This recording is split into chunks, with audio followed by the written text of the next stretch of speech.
Hey guys, so it's day 2 of my journey back to LA.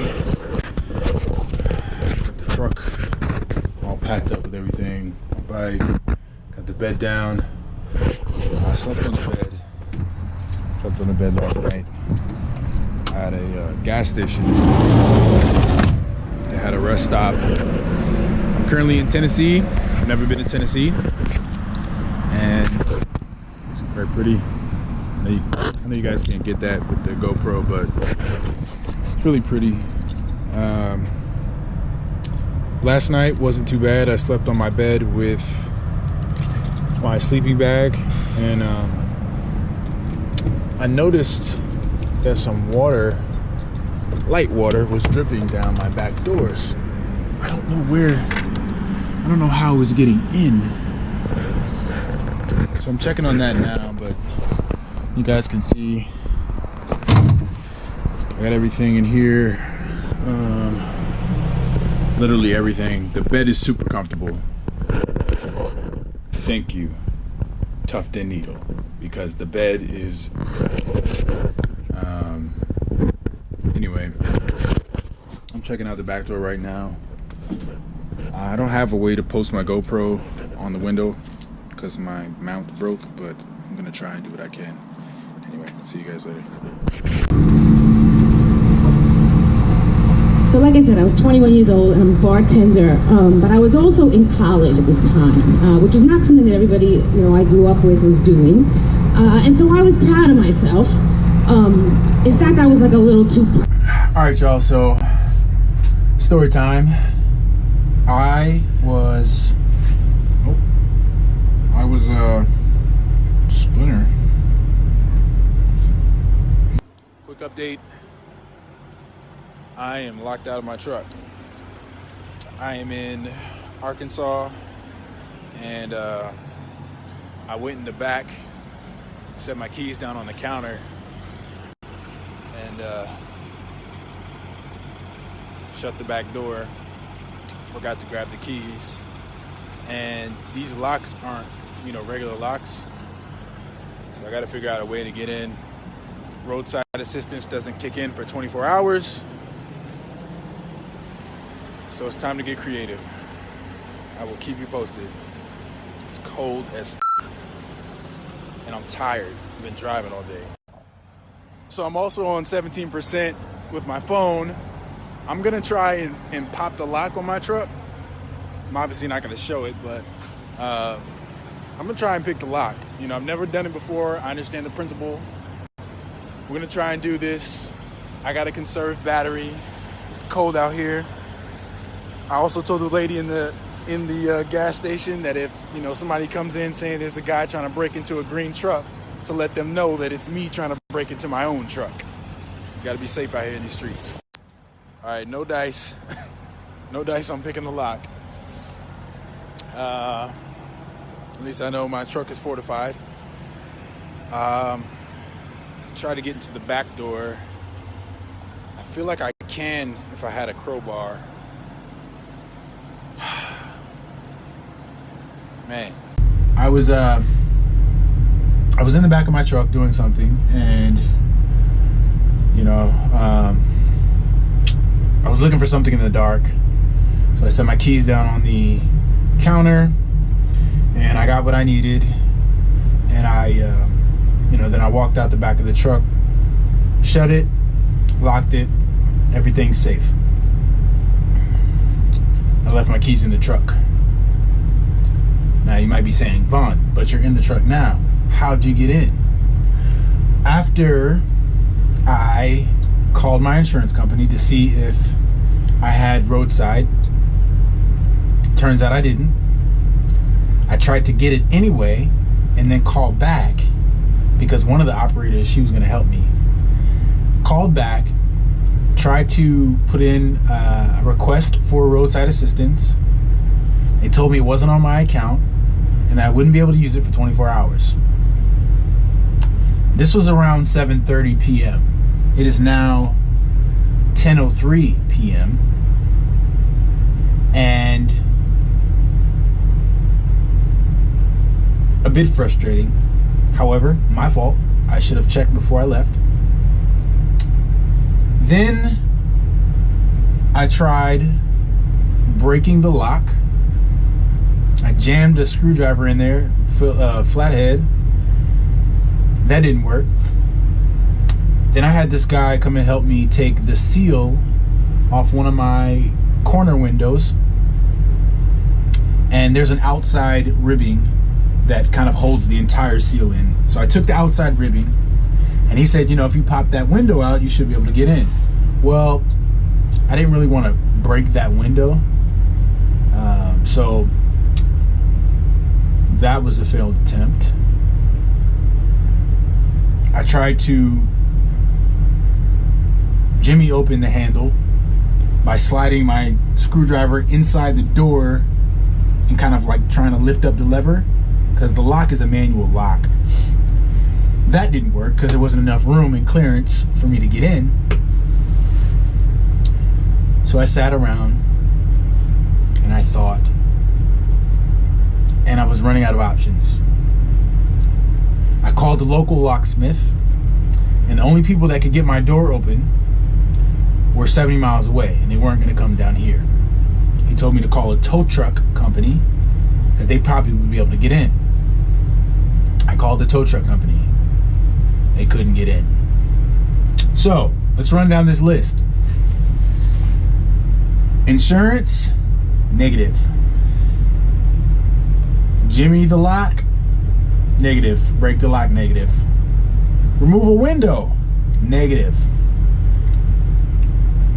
Calling a tow truck company, negative. Calling a locksmith, negative. What am I to do? What are you to do, Vaughn? The only thing I could do, break the window. All right, guys, I'm out of options. I'm probably gonna break this glass. I'm gonna try and break a little section. I probably shouldn't show you that, but I'm gonna break a little section and see if I can get in. And all right, so if you ever need to get into your car, you've been locked out. By the way, this is MacGyver speaking. My name is MacGyver. If you ever need to get into your car and you've exhausted all your options, there's no locksmith, and you need to break a window, and you don't have the tools, what you do is put duct tape over it. So I wanted to get into the window, but I didn't want it to shatter all over the place, and I didn't want glass fibers blowing around in the wind while I'm driving. So my thought was to put duct tape over the window to secure the pieces, so when I break it, it doesn't go all over the place. That's exactly what happened. So as you can see, I put duct tape all over the window. It's broken now, and I broke just this. Well, I cleared all the glass out right here, and that allowed me to reach inside and unlock my door. I have my keys. I'm gonna start driving again until I'm tired, and then I'm gonna sleep. The show must go on. Man, part of the story, right? It worked. What I did was I just removed the window because I didn't want it to fly off while I was driving or anything like that. So I removed the window completely, and I put cardboard first, and then I put a piece of wood, actually screwed it to the metal frame of the door, so somebody, doesn't try and go in through the cardboard and they can just, open the door again. I'm gonna make it a little harder, right? A little challenging. So you can't go through the window right now unless you break another one. But I'm getting ready to head out again. It is 10:07 now. I'm in Lenoke, however you pronounce it, Lenoke, L-O-N-O-K-E, Arkansas, the middle of nowhere, close to Little Rock. I still have a day of driving to go before I get to LA, but I just wanted to share that with you guys. And I appreciate everyone who checked in on me, who made sure I was good, who made sure I was okay. And I want to give a special thanks to the woman at the Valero gas station at, I believe it's Highway 31. She really helped me out. She gave me whatever tools she had. She gave me the step ladder, like everything, and she was so nice about it. She was so patient with me. She gave me a free drink because I had been here so long. But I appreciate you. If you're watching this, if you see this, I appreciate you so much, and thank you. All right, y'all. Vaughn from Tiny Home Truck. I slept last night for too long. It's 8:46. Probably went to bed around 12, but I probably needed to sleep. It's hard. I'm gonna try and make it to Albuquerque today, which is 12 hours, and then I'll sleep, wake up, and drive to LA, which should be another 12 hours.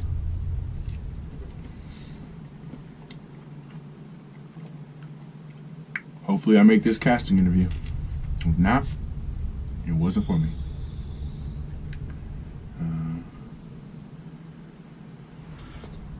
I'm not just doing it for that. You know, I do want to get back to LA and warmer weather. Anyway, see you guys in Albuquerque. Hey guys, it's Vaughn, Tiny Home Truck. I'm headed to Albuquerque right now. I got about 11 hours to go. I got some great sleep last night, so despite the ordeal of the window, I got it boarded up, and it's secure. It's not letting too much cold air in, so I'm good. Anyway, I just want to say thank you to everyone's support last night and today. Really helped me. I mean, I take most situations lightheartedly anyway, so you know,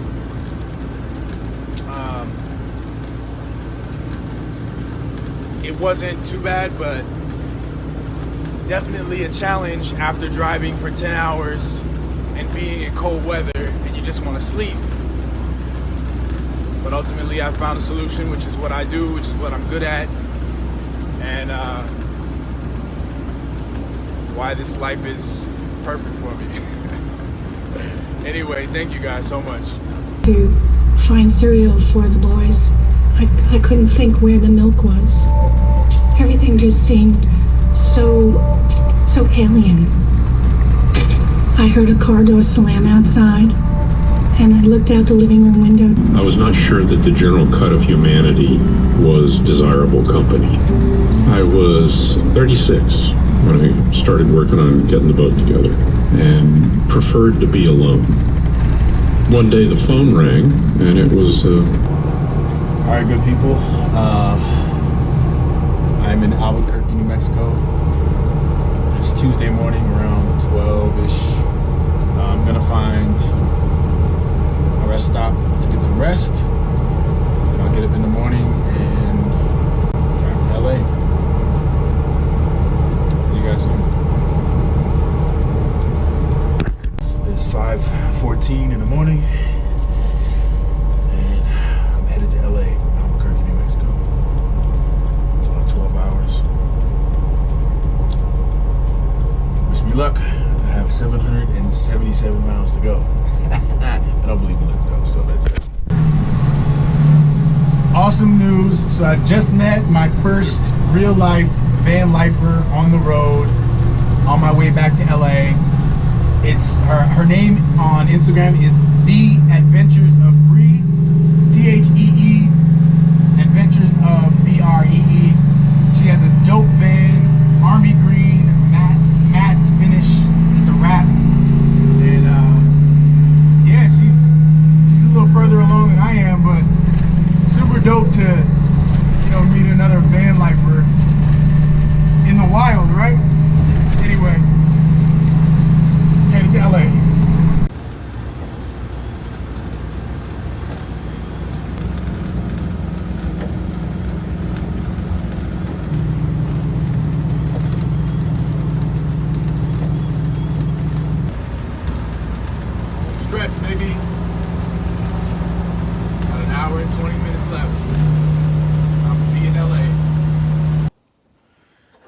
right, so it's my first night spending the night in the truck in like a legit city setting. So I'm stealth mode right now. I just look like a green food truck in LA. I checked the street signs. It said 3 to 6 p.m. no parking, no stopping. That's all it said. However, the 3 did not have an AM or PM, so I'm assuming it's PM because the sign said 3 to 6 p.m. all inclusive. I'm gonna go with that. Either way, I'll be up at 8, and I didn't see. Well, I'm just taking my chances. But I made it to LA. Finally, I'm gonna get some rest, and yeah. I just wanted to thank you guys for your support. I made it to LA last night. Long 4 days. That was tough. I think if I had removed my time constraint, it would. So last night was my first night in stealth mode, sleeping on the street, on a city street, and everything went well. No issues at all. So yeah, I mean, I'm excited about this journey. I'm back in LA, of course. So I'm getting ready to go do some work and see some friends. But yeah, I found a great spot. So anyway, just want to give you guys an update. Hey guys, so I've been in LA for 4 days now, and I've been sleeping in my truck, and it hasn't been bad at all. Found a place to park, which is cool. However, one thing that does suck is because I don't have my toilet in here yet. It'll go over here, but because I don't have the toilet in here yet, I can't just like get up and go to the bathroom, right? Which is normal for most human beings. They get up in the morning after sleeping and they need to go to the bathroom.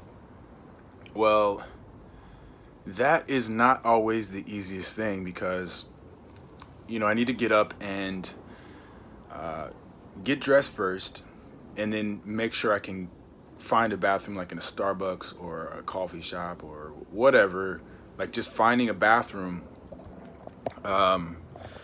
You know, I've had to do old school, right? And take some old Gatorade bottles that I've had or water bottles that I've had and, you know, make it happen because I was not able to make it to, you know, a place to get to the bathroom. So that's one thing that has been really frustrating lately. And, you know, like right now I gotta pee like a racehorse. So yeah, I just wanted to share one thing that I have noticed that is a little difficult. Obviously that'll be solved when I get my toilet in here, but until then, I gotta find a better solution, man. So if you have any extra Gatorade bottles, send them my way. Hey everyone, it is Saturday, January 19th, and I've been sleeping in my truck for the past well, since Tuesday, so about 5 days. It's been good. I'm in LA, and I've just been finding like meters that are free overnight, and usually I have to get up at like 8 and put money in the meter, and it's good for 4 hours or 2 hours or whatever. So last night I was driving and I noticed that I had more exhaust come out than normal, and also that my engine was running a little rough.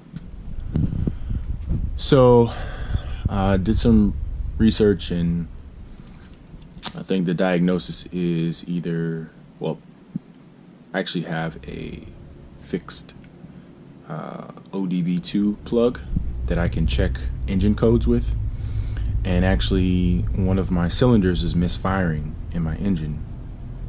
There's literally like 12 to 16 reasons why a cylinder would misfire, but there's 3 or 4 common ones that usually are the culprit, and one of those being like spark plugs. So there's like spark plugs, distributor, a cracked head, I think a leaking, what is it? A leaking filter, something like that. I have the list. Anyway, I'm gonna go get it checked out today. I'm gonna look at my spark plugs first, but then I'm gonna go try and take it to like Pet Boys or something like that, because I'm sure the journey from Maryland to LA was hard on the truck, and I was pushing it pedal to the metal the whole way because my truck only goes 65 miles an hour. So I'm sure I was pushing the engine. Let me clarify.